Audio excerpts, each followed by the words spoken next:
How did it happen that millions of Ukrainians not only know and speak Russian, but also actually consider it their native language? In a way, all Ukrainians are the product of a special operation that has been going on for several hundred years. And this special operation is much more sophisticated and effective than the so-called SMO, Special Military Operation. Muscovy is much better at propaganda wars. In this video, you will discover exactly how this happened. Let's start from the beginning. At the end of the 10th century, namely in 988, the Kiev king Volodymyr the Great founded the first independent state on the territory of modern Ukraine by having adopted Christianity on the United Territories. It was called Rus, and its center was Kyiv. At that time, Rus was one of Europe's largest and most educated states.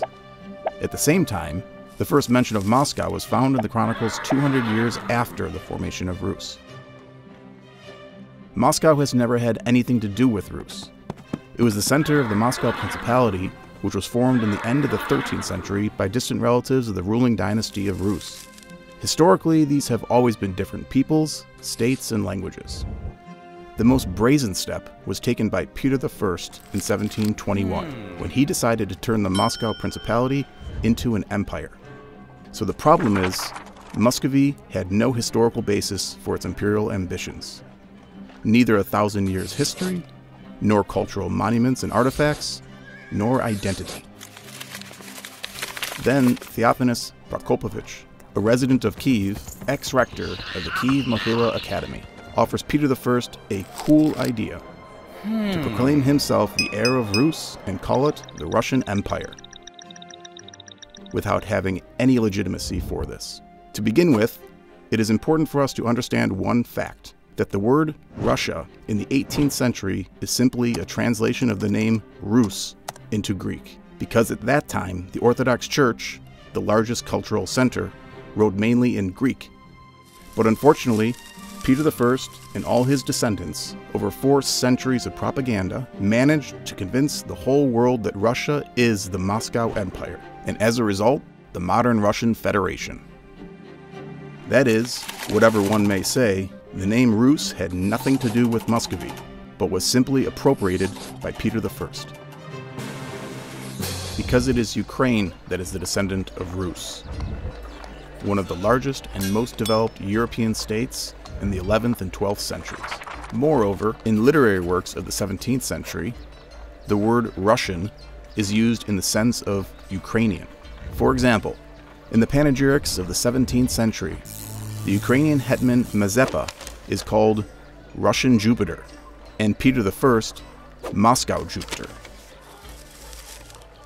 From now on, in this video, we will call the so-called Russian language Moscow language for the sake of restoring historical justice. Let's dig a little deeper. Ukraine in 1721 is a weak territory that had just lost its statehood and was occupied for 300 years by the Moscow Empire and later by the USSR. In the 17th century, the Moscow Kingdom is the winner of the Great Northern War against Sweden and later Ukraine, with money and strength. The best moment to steal the most valuable things, the title and the story. The scale of the crime and the impudence of the idea is impressive, right? But this is not an isolated case in world history. A lie that is told once remains a lie. A lie that has been repeated 1,000 times becomes true. Do you know who said that? Joseph Goebbels, the master of propaganda of the Third Reich. How to hide theft of such a scale? Very simple. To destroy witnesses and evidence for centuries. See for yourself. For 400 years, the task of solving the Ukrainian issue has been hereditary for all rulers of Moscow. Was the Ukrainian language and nation purposefully destroyed? Let's turn to the facts. In 1720, Peter I banned printing in Ukrainian and removed Ukrainian texts from church books. And then, in 1731, Empress Anna Ivanovna removed books and old Ukrainian printing from Ukrainian churches to replace them with correct books from Moscow publications. The following is even more interesting. In 1763, Catherine II decided that it was better not to teach in Ukrainian at the Kyivan Academy. And 6 years later, the Synod of the Moscow Church had a good idea and decided to cancel the Ukrainian primer. Let's fast forward to the next century. Perhaps some changes have taken place over time? Oops, not at all. For example, in 1862, the free Ukrainian Sunday schools for adults were closed on the Ukrainian territory of the empire. And the icing on the cake is the Valuev Circular of 1863, which says, "The Ukrainian language did not exist, does not exist, and cannot be, and whoever does not understand it is an enemy of Muscovy." That is, imagine, 160 years ago, a false thesis was formulated, which millions still believe today. That is why the Ukrainian language is falsely called the southern dialect of the Moscow language, or denied altogether. Although in order to make sure whether the Ukrainian language existed, it is enough just to visit Saint Sophia Cathedral in Kyiv and see graffiti inscriptions dating back to the 11th century on the walls. And the most famous literary monuments of Kyivan Rus, the Tale of Bygone Years, the teachings of Monomakh, the word of Igor's regiment, are written in Old Ukrainian. These facts are key original evidence that Rus spoke the Old Ukrainian language. The Ukrainian language is older and much richer than its Moscow desecrated offshoot.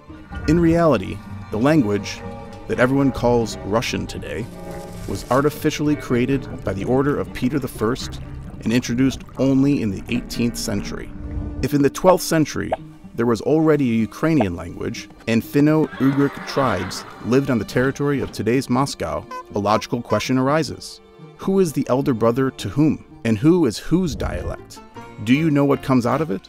It turns out that Muscovy is not the hereditary owner of the Slavic lands, and just a liar with millions in PR budgets. But let's return to the chronology of events. What happened after the Valuev Circular, which denied the existence of the Ukrainian language?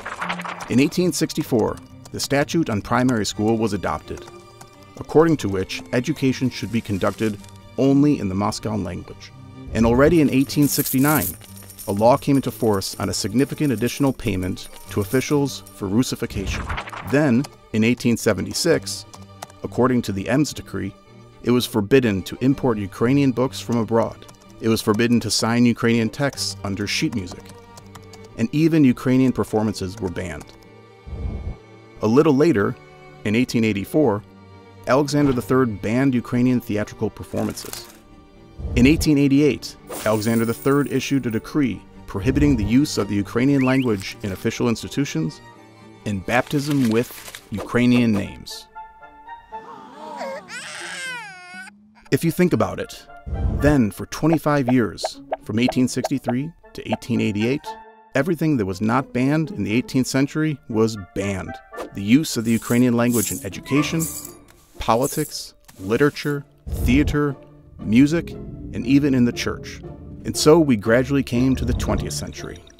Spoiler alert, nothing has changed.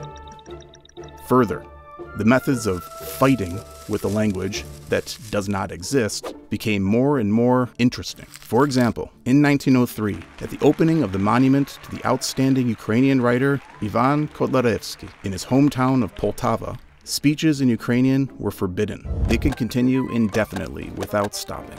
Since the 1920s, the communists began to position Ukrainian language and culture as rural. Cities became centers of the Moscow language and culture, and everything Ukrainian is humiliated. Therefore, if a person at that time wanted to build a career or get an education, they had to switch to the Moscow language. At the same time, the entire Ukrainian intelligentsia was systematically exterminated. Indicative is the story of the Slovo House, a residential building in Kharkiv at 9 Kultury Street. It was built in the late 1920s by a cooperative of writers, and they settled in 1930. By 1938, residents of 40 out of the 66 apartments were repressed. Officers of the NKVD, the predecessor to the KGB, joked that it was cheaper to put bars on the windows of the building than to spend money on fuel and transporting residents to jails. In total, during the first decade of the USSR's existence, tens of thousands of Ukrainian writers, scientists, theatergoers, historians, educators, and other cultural representatives were exterminated. The 1950s. Television appears in the USSR, and at the same time, a new tool of imperial propaganda. The narrative, Ukrainian equals the language of the village, became visualized. And since then, until today, only clumsy characters or clumsy criminals speak Ukrainian on the screen. No one wants to be like any of these characters. It becomes a shame to be Ukrainian, namely to speak Ukrainian. Now let's move on. In 1984, just like the book but without irony, the USSR paid higher salaries by 15% to teachers of the Moscow language compared to teachers of the Ukrainian language. In addition to these events, between the 17th and 21st centuries, more than 80 laws were created prohibiting or restricting the use of the Ukrainian language. This phenomenon is called linguicide. If you want to know more about this phenomenon, here is a selection of facts on Wikipedia. You can explore more in detail. If it seems to you that stealing the name and history of another country is too big and brazen a theft to be true, then look at the current events that are taking place before our eyes. In 2016, a 20-meter monument to Volodymyr the Great, King of Kyiv, appeared right at the entrance to the Kremlin. The one who founded Kyivan Rus in 988, and in 1015, 132 years before the founding of Moscow, died. Why is there a statue of Volodymyr in Moscow? And why at the Kremlin? As Volodymyr had nothing to do with Moscow, which didn't even exist while he was alive, it's a rhetorical question. In the same way, Muscovite appropriates other prominent Ukrainians. Malevich, Tchaikovsky, Chekhov, Bulgakov, Gogol, and hundreds of others. In general, Muscovite primarily imports Moscow textbooks to the occupied Ukrainian territories, in which history is a continuous imperial lie. All this is done even before the Russian currency is introduced.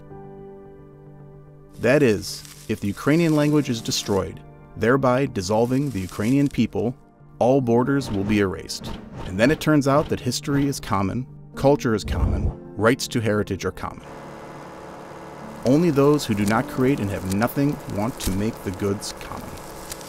Friends, with all this, we want to say one thing. Ukrainians and Russians are not one people. Muscovy is an occupier, a robber, not only of lands, but also of names, languages, and heritage. In case you are interested, we offer you the following. Learn more about Ukraine. A selection of valuable sources is in the description of the video. Start calling Russia Muscovy. The truth starts with you. Comment on this video right now.